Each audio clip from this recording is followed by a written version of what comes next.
You got the choice between Mac Jones or Trey Lance. Who are you taking?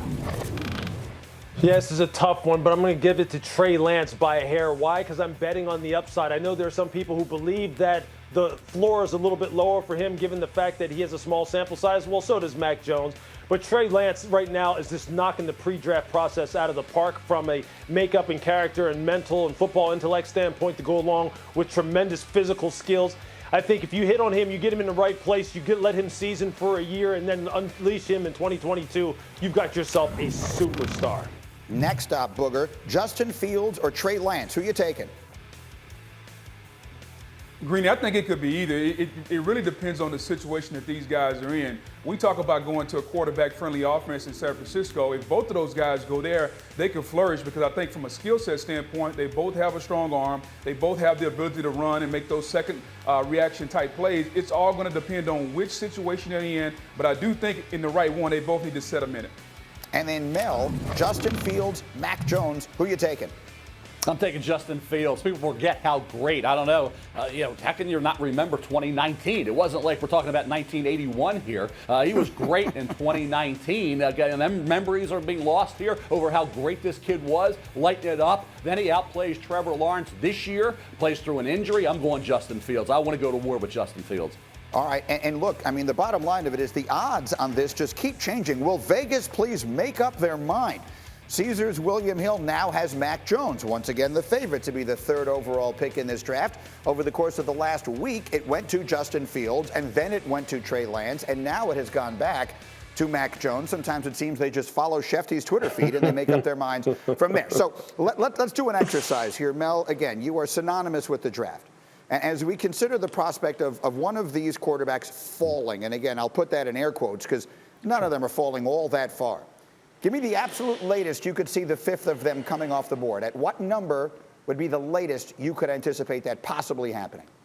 A couple things. I think Mac Jones goes 3 to the 49ers, which means that it's Trey Lance. Does he go to Atlanta or does Kyle Pitts go to Atlanta? Then Justin Fields and Trey Lance get into that Carolina at 8. Some people think Carolina could. I don't think so. Denver at 9 certainly could. Then you get into that situation. If those quarterbacks, one of those two drops into the teens, guys, then there's a couple teams lurking. They're sitting there and within striking distance would be Chicago, Washington at 19, Chicago at 20. And New England's sitting there at 15. They could jump ahead of New England if New England's not aggressive and think we can stand pat and have a quarterback fall in their lap. I don't think so. So I would say somewhere ahead of New England, if one of those quarterbacks gets into that 10 range, I could see a Washington, Chicago jumping up and getting one.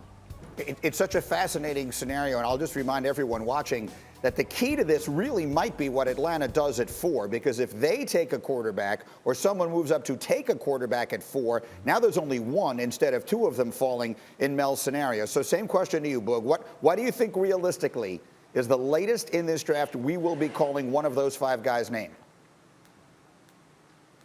Well, Greeny, I think all 5 are going in the top 10. And I think when you're looking for a team, I think New England will probably be the latest point. I think at some point, New England is going to look and say, okay, if there's a quarterback sitting there at 7 or 8 or somewhere, maybe we move up, make that phone call. Maybe they call Carolina and say, okay, you have Sam Darnold, you have your quarterback of the future. Let us come up and get ours. I think there's a premium on these quarterbacks. I think right now, based on how many you have in this class, based on a lack of quarterbacks as far as what we know next year, I think if you're New England and you're looking at your long-term success, you sign Cam Newton to a 1-year deal.